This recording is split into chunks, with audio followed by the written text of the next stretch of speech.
Une des choses qui m'intéresse particulièrement comme archéologue, c'est la production d'objets en os par les populations autochtones du passé. Parmi ces objets, il y a des pointes de flèches en os que l'on retrouve sur les sites archéologiques de la vallée du Saint-Laurent, fabriqués par des Iroquoiens entre 500 et 600 ans avant nos jours.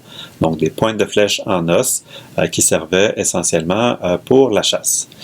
Maintenant, une des questions que je me posais à propos de ces pointes de projectiles, c'était de savoir, elles ont été fabriquées à partir des ossements de quelle espèce animale? On ne parvenait pas à le déterminer simplement en observant visuellement ces artefacts.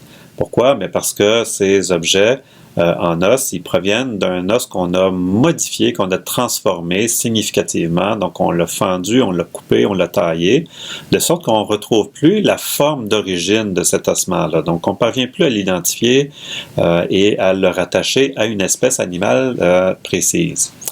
Alors, une autre manière de répondre à cette question, c'est à travers ce que l'on appelle la zooarchéologie par spectrométrie de masse. C'est une méthode complexe qui consiste essentiellement à identifier des protéines animales que contiennent les artefacts en os. Ces protéines animales-là nous permettant d'établir un lien avec une espèce animale ou avec un type d'animaux.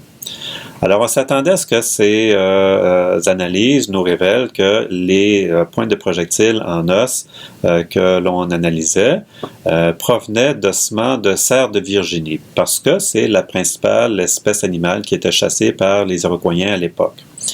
Alors, c'est le résultat auquel on s'attendait. Or, la méthode nous a plutôt révélé que les pointes de projectiles en os que l'on analysait étaient produites à partir d'ossements d'ours noirs et d'humains.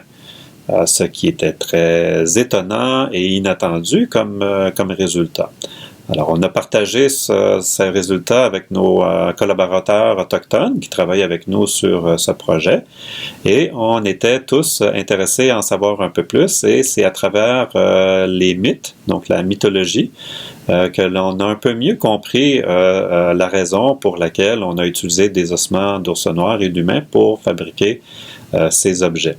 Donc, il faut savoir que dans plusieurs mythes, donc dans plusieurs histoires transmises oralement par les Autochtones, incluant des populations iroquoiennes, on retrouve donc des mythes, des histoires qui racontent et qui expliquent le lien symbolique très important qui existe entre l'ours et l'humain.